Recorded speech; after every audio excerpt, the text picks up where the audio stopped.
ओम श्री गुरुवे नमः। ओम शांति शांति शांति। प्रणाम भगवान।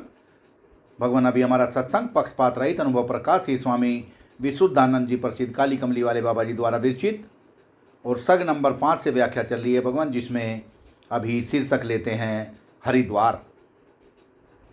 सत्संग प्रारंभ करते हैं भगवान। तैसे ही ब्रह्म एकत्व ज्ञान द्वारा ही सच्चिदानंद निज स्वरूप हरि को प्राप्त होता है। इससे ज्ञान का नाम हरिद्वार है। आगे का सत्संग नर्मदा नदी से। तैसे वेद रूप नर्मदा के किनारे अर्थात वेद का सारभूत अकार उकार मकार अर्धमात्रा, ये 4 मात्रा रूप ओंकार को जानना। जिन अकार आदिवाचक मात्राओं का वाच्य ध्याता ध्यान ध्येय जागृत स्वप्न सुषुप्ति स्थूल सूक्ष्म कारण शरीर और समष्टि अभिमानी विराट अभिन्न विश्वादि जीव इत्यादि अनेक त्रिपुटी रूप वैदिक लौकिक वाच्य जगत हैं। जागृत आदि अनेक त्रिपुटी के प्रकाशक वाचक अर्धमात्रा का वाच्य तुर्य प्रत्यकात्मा है। इतना ही व्यवहार परमार्थ का स्वरूप है।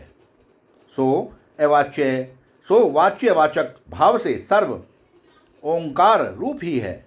इससे मुमुक्षु को पूर्वोक्त ओंकार की यात्रा करनी अर्थात निज शरीर में ही विवेचन सम्यक करना, जिससे मरण सहित दर्शन का फल हो। आगे का सत्संग भागीरथी अर्थात गंगा नदी से।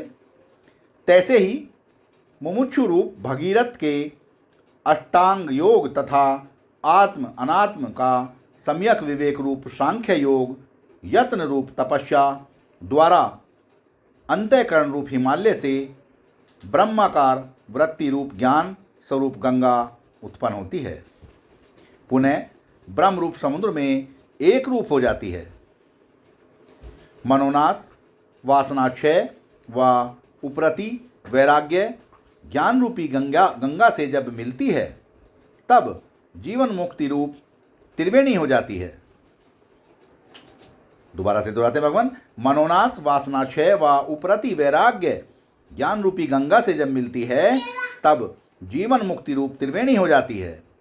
पूर्वोक्त ज्ञान रूप गंगा में जो स्नान करता है पुनः जन्म को नहीं प्राप्त होता। सत्संग को यहीं पे विराम देते हैं भगवान।